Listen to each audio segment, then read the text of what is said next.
Long day ahead of us, and with that, the 10th plenary meeting of the General Assembly is called to order.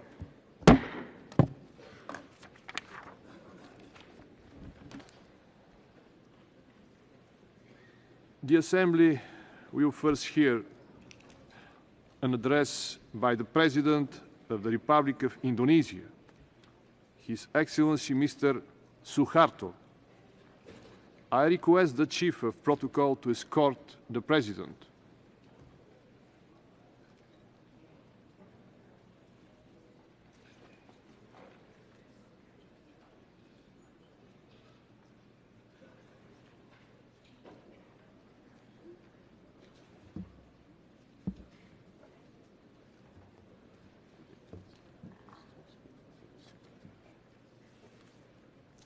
On behalf of the General Assembly, I have the honor to welcome to the United Nations the President of the Republic of Indonesia, His Excellency Mr. Suharto, and to invite him to address the Assembly.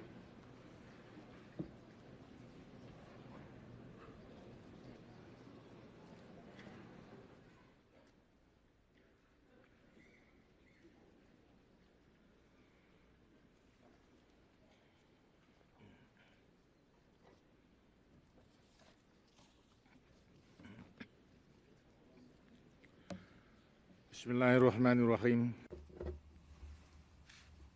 Mr. President,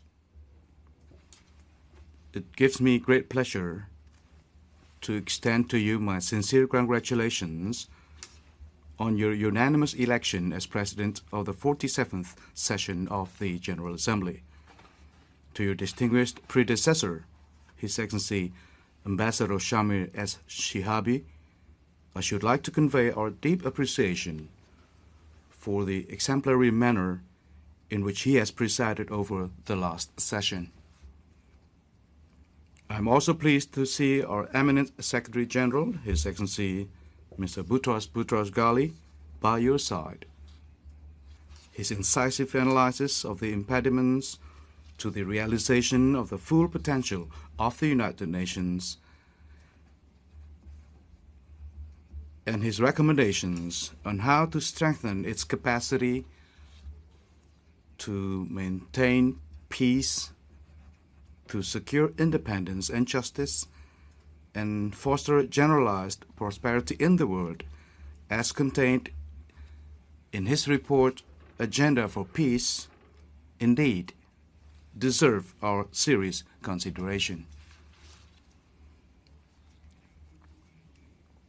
We welcome the new members in our midst: Armenia, Azerbaijan, Bosnia-Herzegovina, Croatia, Georgia, Kazakhstan, Kyrgyzstan, Moldova, San Marino, Slovenia, Tajikistan, Turkmenistan, and Uzbekistan. Their accession to membership not only bring us ever closer to the goal of true universality of our organization, it also underscores the unflagging hope which humanity reposes in this multilateral forum for resolving the global issues of our time. Mr. President, it is my privilege and responsibility to bring to this Assembly a message from the developing countries belonging to the non-aligned movement. I come to you from the 10th Conference of the Heads of State or Government of the non-aligned countries, which Indonesia had the distinct honor to host earlier this month. It was the largest non-aligned summit ever convened. I'm honored, therefore, to address this august assembly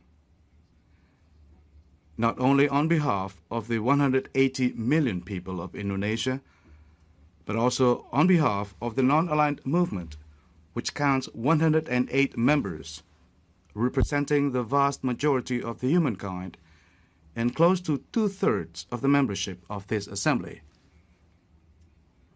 On behalf of the leaders of the movement, whose consensus views were summed up in what was come to be known as the Jakarta Message, may I convey to you its gist.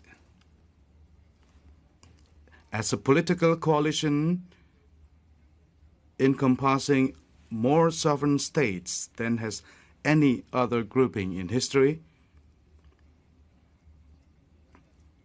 we shall not be mere spectators, nor accept to be sidelined in the currents of historical change now sweeping across the globe.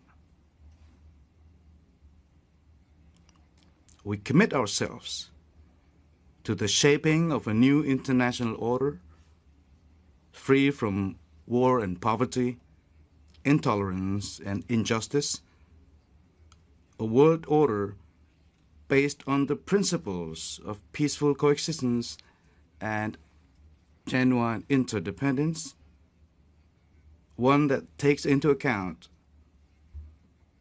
the diversity of the social systems and cultures of the world. We pledge to seek that new international order through the central and irrepressible instrumentality of the United Nations.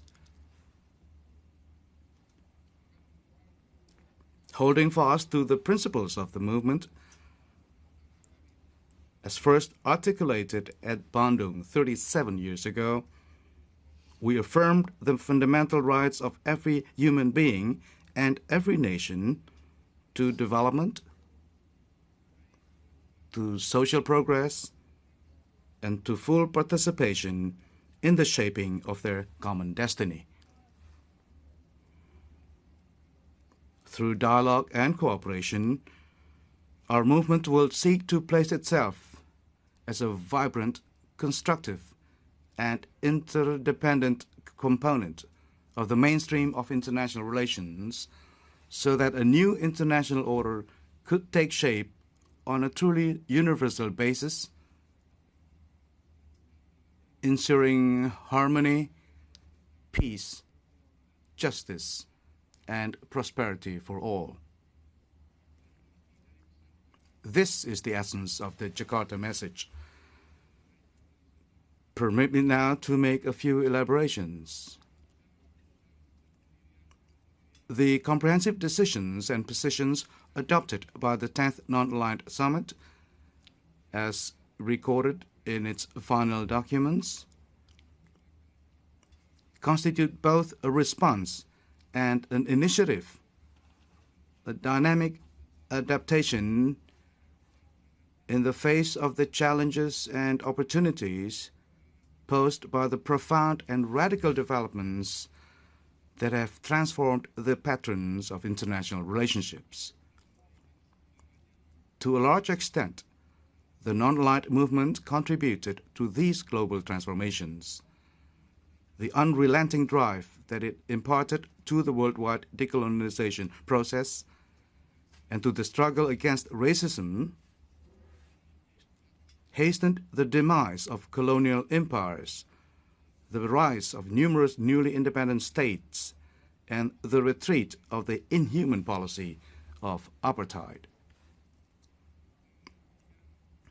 And yet, the world today is still far from being a peaceful, just, and secure place. Simmering disputes, violent conflicts, aggression and foreign occupation, interference in the internal affairs of states, policy of hegemony and domination, ethnic strife, religious intolerance, new forms of racism, and narrowly conceived nationalism continue to obstruct the building of harmonious coexistence among states and peoples, and have even led to disintegration of states and societies. A profoundly anguishing example is that of the former Socialist Federal Republic of Yugoslavia, whose breakup has led to the formation of separate independent states, 3 of which, Bosnia-Herzegovina, Croatia, and Slovenia, have since become members of the United Nations. On these explosive and tragic crises in various parts of the world, our movement has taken a clear stand. We have called for speedy and resolute action to end the carnage in Bosnia-Herzegovina and condemned the massive atrocities and violations of human rights being committed against the people of that republic, especially its Muslim population. We have also condemned the repugnant policy of ethnic cleansing, reaffirmed the inadmissibility of aggression and the acquisition of territory by force, and called for the full respect for the sovereignty, independence, territorial integrity, and cultural identity of Bosnia-Herzegovina. We have launched collective action to help alleviate the immense suffering of the people of Somalia and to play a critical role in the search for a comprehensive solution to the fratricidal conflict in that land. We have reiterated our unflinching support for the struggle of the Palestinian people under the leadership of the PLO to realize their inalienable right to self-determination, independence, and sovereign statehood in their own homeland. We call on the world community to prevail upon Israel to contribute to the search for peace through the implementation of the United Nations Security Council resolutions that provide for the withdrawal of Israel from all occupied Palestine and Arab lands. And once again, we stress the imperative of ending once and for all the universally condemned system of apartheid and of establishing a non-racial, democratic, and united South Africa. Having welcomed the end of the Gulf War and the restoration of Kuwait's sovereignty, independence, and territorial integrity, we have urged the commencement of a process of reconciliation that would finally heal the wounds of war and restore stable peace and harmonious cooperation in that region.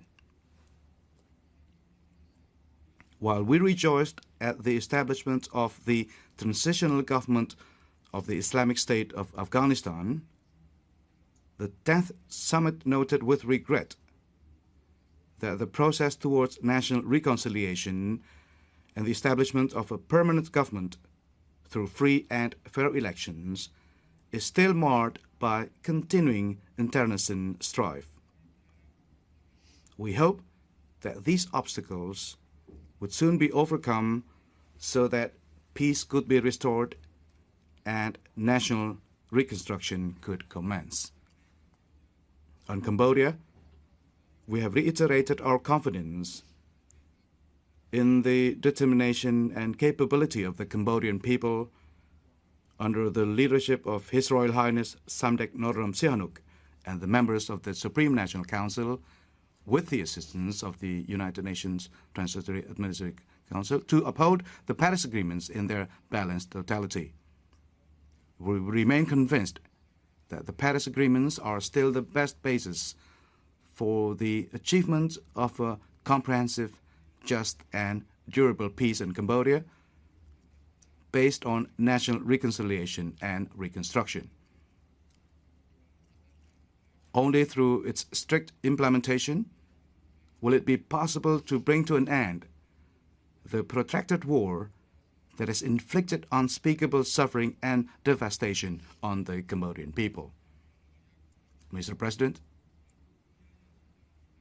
a world caught in the throes of pervasive change and transition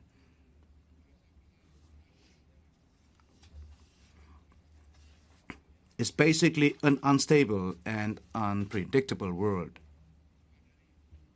The movement, therefore, has resolved to intensify its efforts in the field of disarmament.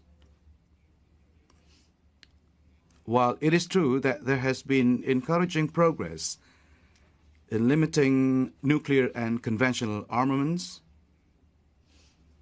the armament agenda is still largely unfinished. A nuclear weapons-free world has always been the vision of our movement, for until that is achieved, the threat to human survival will continue to cast its shadow over all other endeavors and aspirations.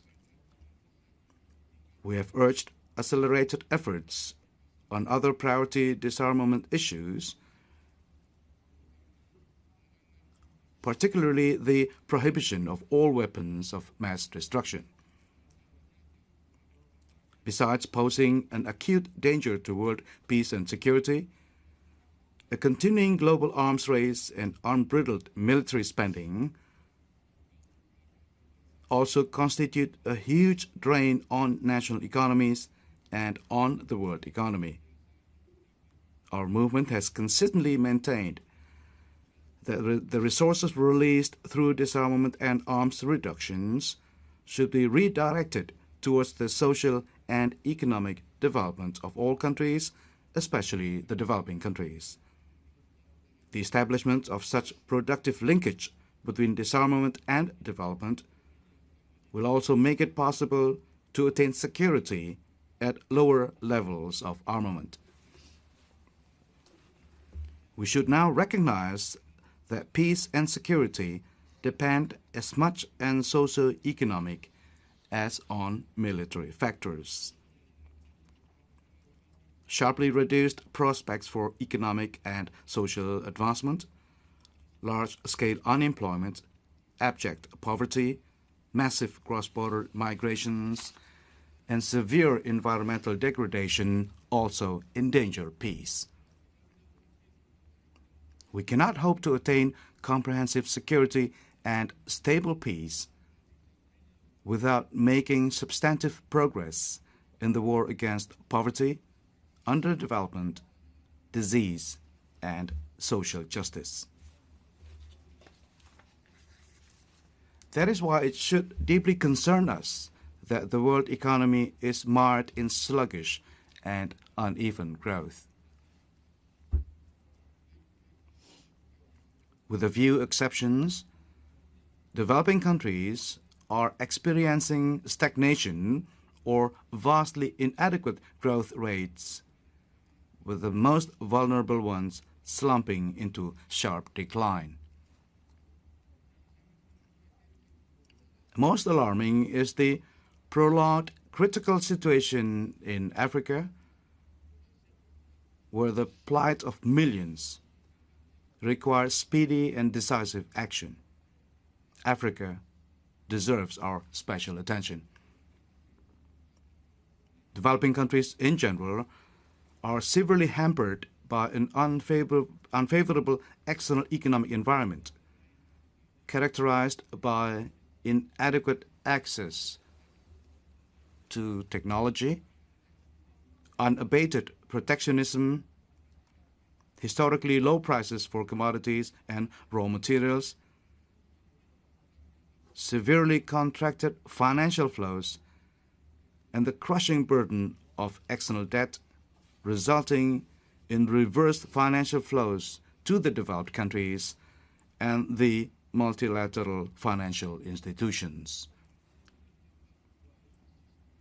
The external debt crisis of the developing countries has intensified in magnitude and global impact and is being exacerbated by volatile exchange rate fluctuations in the major currencies and high interest rates. Debt reduction schemes that have been tried are far from inadequate, as they need to be broadened to include all kinds of debts and all categories of debtors, including those which have made great efforts to meet their debt obligations.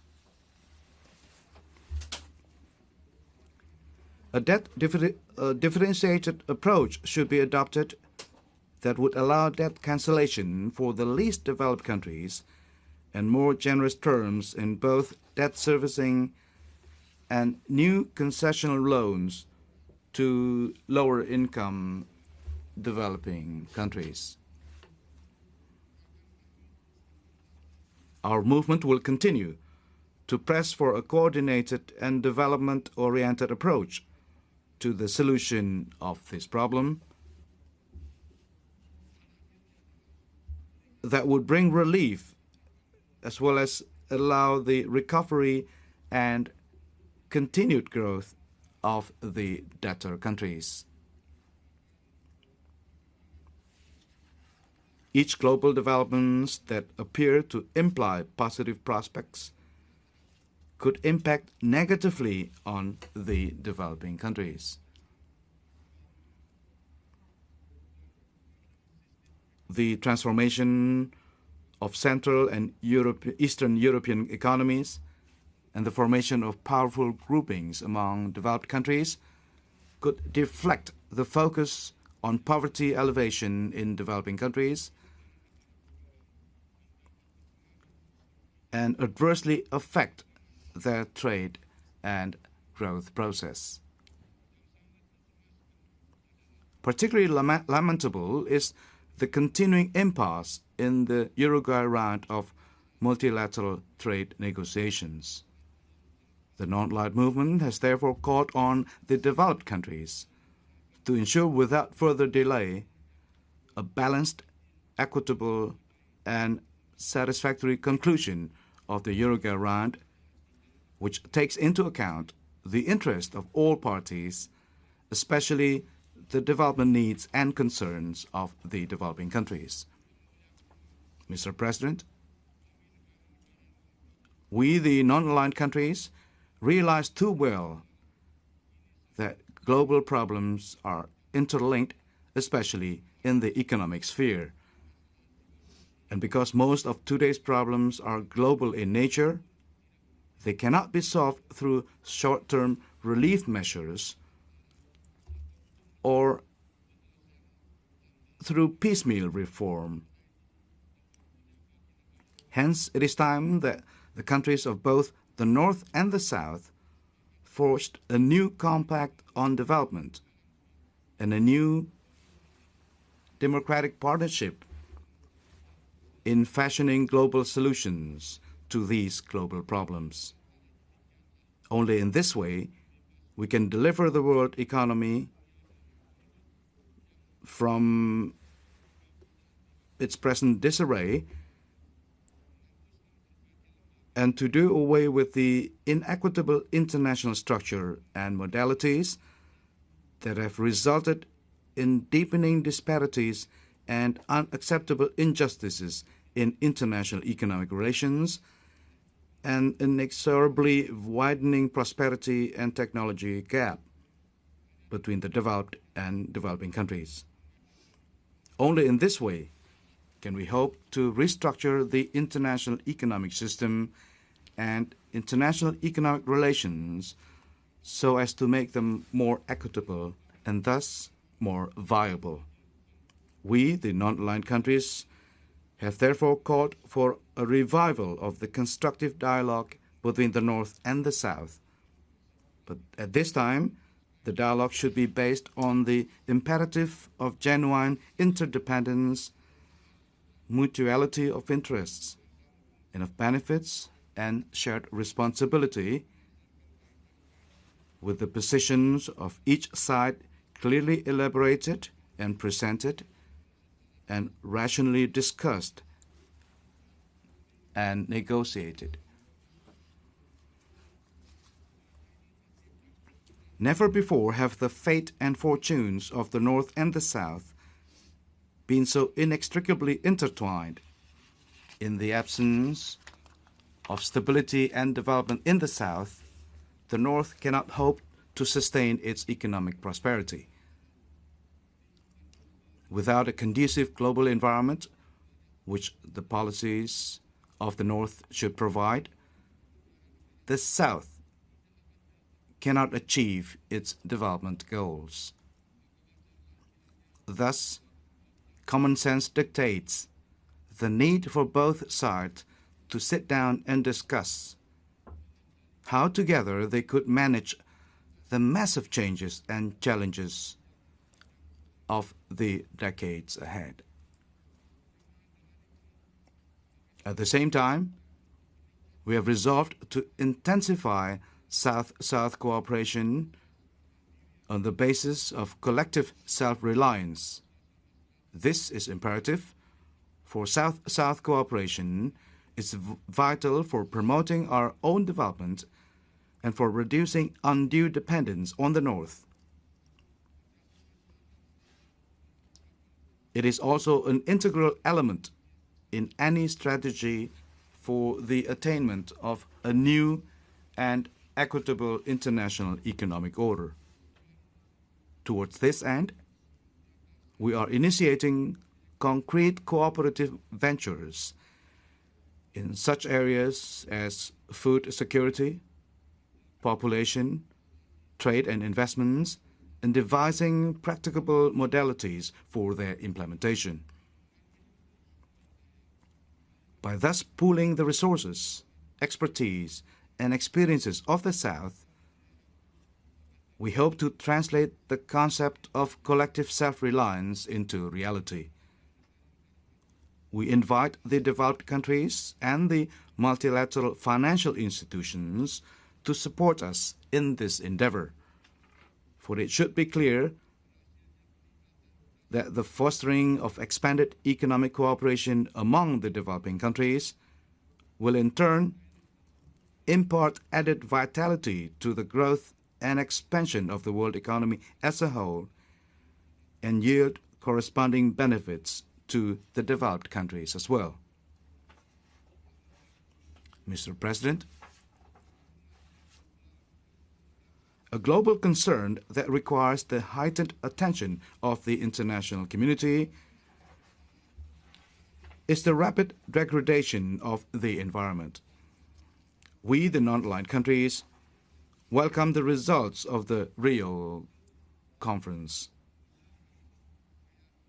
They confirmed the long-held conviction of our movement that the issues of environment and development are inseparable and should be integrally addressed on the basis of equitably shared responsibility. The pursuit of environmentally sound and sustainable development will require a global partnership which will have to address the need of developing countries for commensurate additional financial resources as well as access to environmentally sound technology. Even more important is the effective implementation of the agreed policies, which will require constant monitoring and consistent follow-through. In this context, we welcome the establishment of the High-Level Commission on Sustainable Development. We also believe that social development is no less vital than political and economic development. We therefore support the convening of a World Summit on Social Development, which should place the social needs of people at the heart of the United Nations endeavors. The full and equal integration of women into the development process has always been a goal in the non-aligned movement. Consequently, we shall fully cooperate in ensuring the success of the World Conference on Women in 1995. We believe that all children should be nurtured at a standard of living that is adequate for their health and well-being. We shall work for this as a matter of moral imperative and commit ourselves to the full and effective implementation of the Declaration and Plan of Action of the World Summit for Children. Mr. President, at Jakarta, the non-aligned countries enunciated an unequivocal stand on human rights. Allow me to quote from the Jakarta message. We reaffirm that basic human rights and fundamental freedoms are of universal validity. We welcome the growing trend towards democracy and commit ourselves to cooperate in the protection of human rights. We believe that economic and social progress facilitate the achievement of these objectives. No country, however, should use its power to dictate its concept of democracy and of human rights, or to impose conditionalities on others. In the promotion and protection of these rights, we emphasize the interrelatedness of the various categories, call for a balanced relationship between individual and community rights, uphold the competence and responsibility of national governments in their implementation. The non-aligned countries, therefore, shall coordinate their positions and actively participate in the preparatory work for the Second World Conference on Human Rights in June 1993, in order to ensure that the conference addresses all aspects of human rights on the basis of universality, indivisibility, impartiality, and non-selectivity.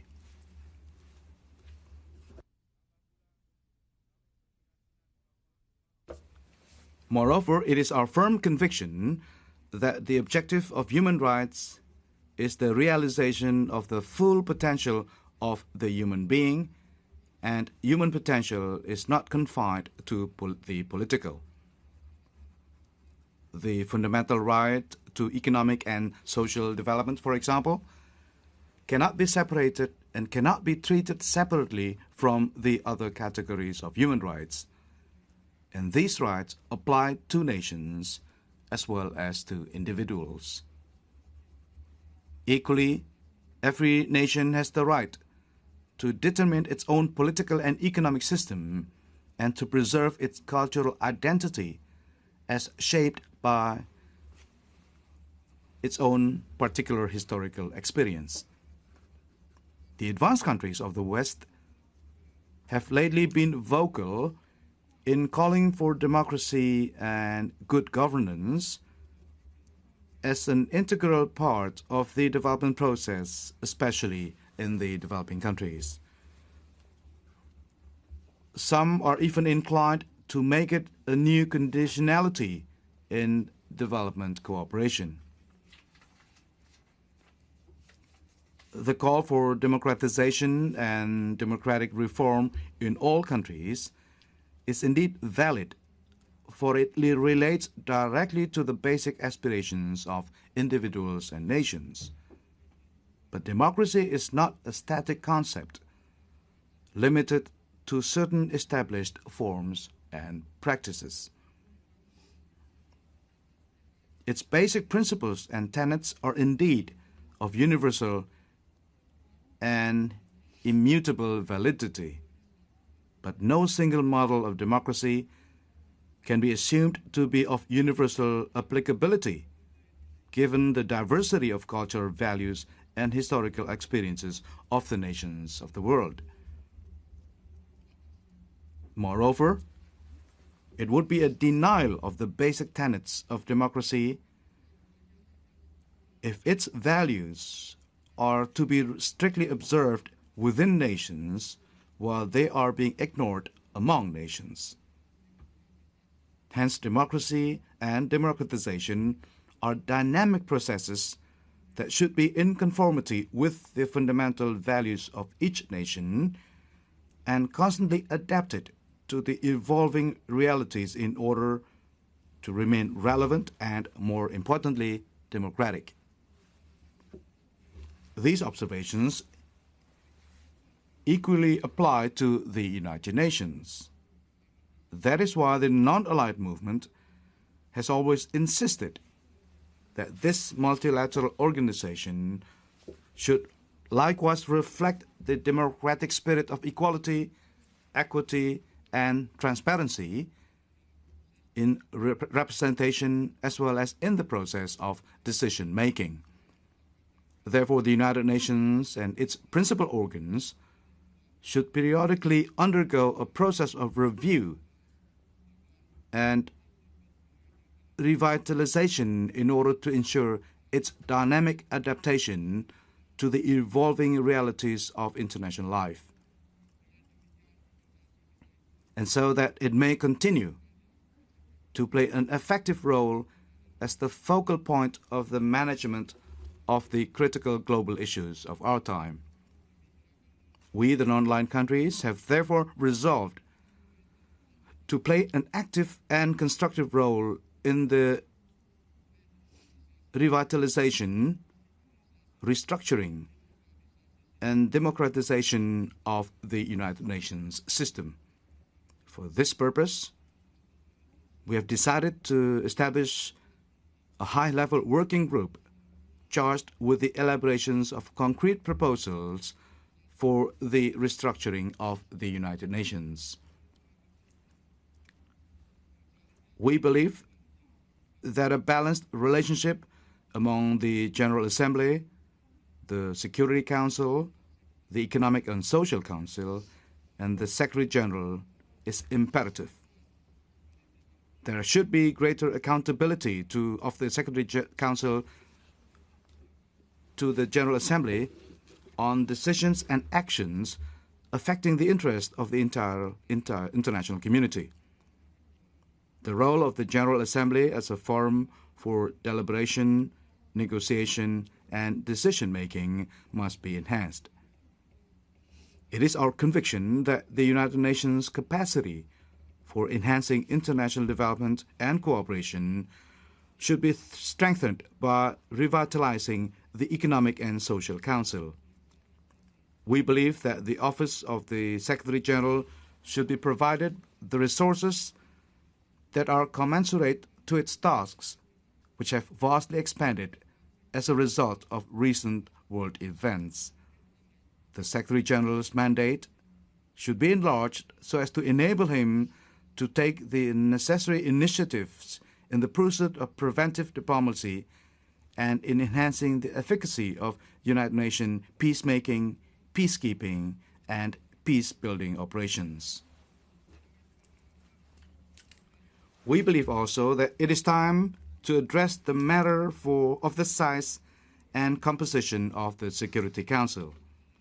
This, we realize, should be done in circumspection, for it involves a fundamental aspect of the organization's purposes and functions. When the Charter of the United Nations was framed and its organs established in 1945, the main preoccupation of its founding members, and rightly so, was that never again should the scourge of war be allowed to devastate humankind. They therefore envisioned a collective security system that they thought could be capable of preventing another world war. Since then, however, the world has changed in a most profound way. Over the past 47 years, numerous nations achieved their independence and joined the United Nations as sovereign member states, thus giving the organization near universality in its composition. Their entry reflected the universal drive of peoples and to liberate themselves from colonial bondage. But what was the ultimate goal of their struggle? They fought for political independence not because it was an end unto itself, but because it was the necessary condition for the attainment of a further and larger goal, which is development. Those who fought for independence invariably had a vision of their own people attaining the blessings and the dignity of economic and social progress, which was not and is never possible in a state of political subjugation. In a very real sense, true freedom is attained only through development, and the formal trappings of political independence are empty until they are substantiated by economic and social progress.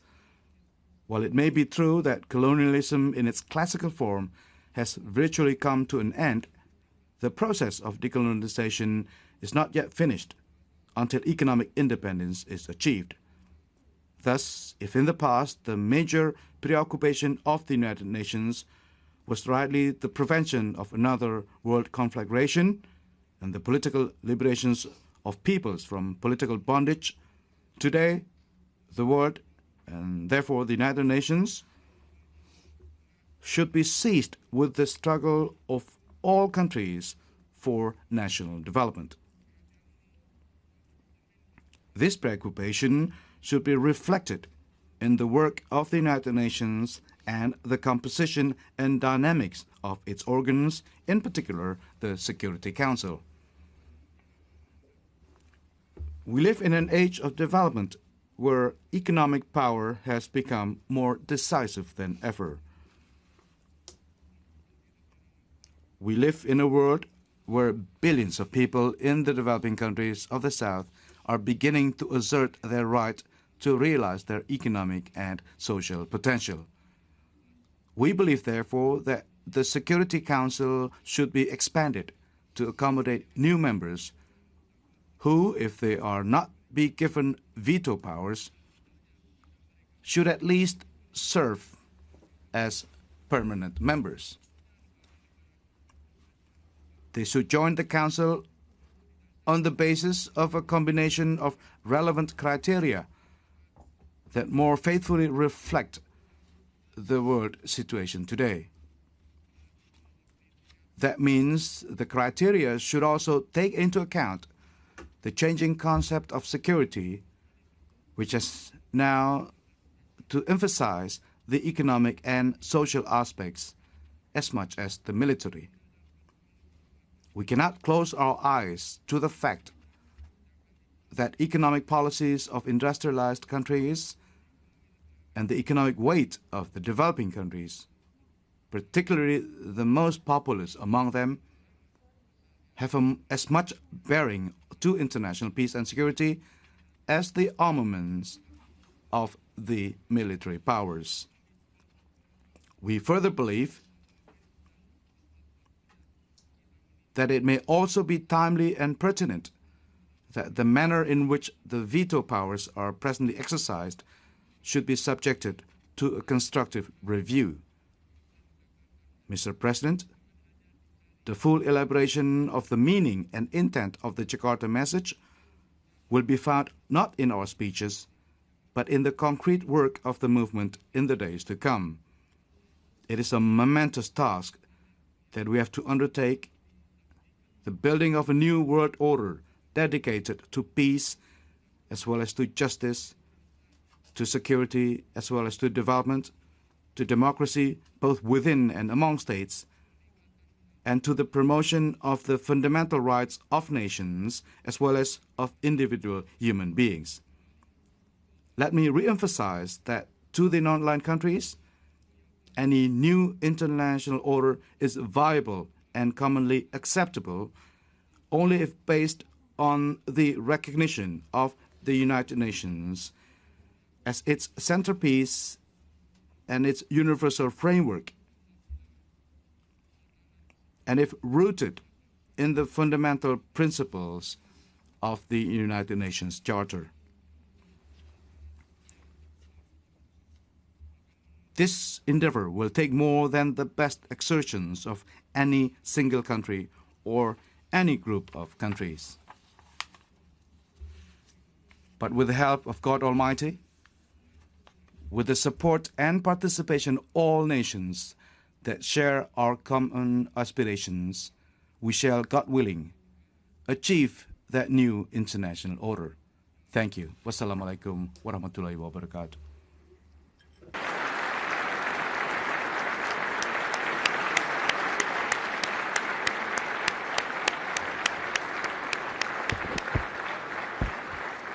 On behalf of the General Assembly, I wish to thank the President of the Republic of Indonesia for the statement he has just made. May I request representatives to remain seated while the Secretary General and I escort the President.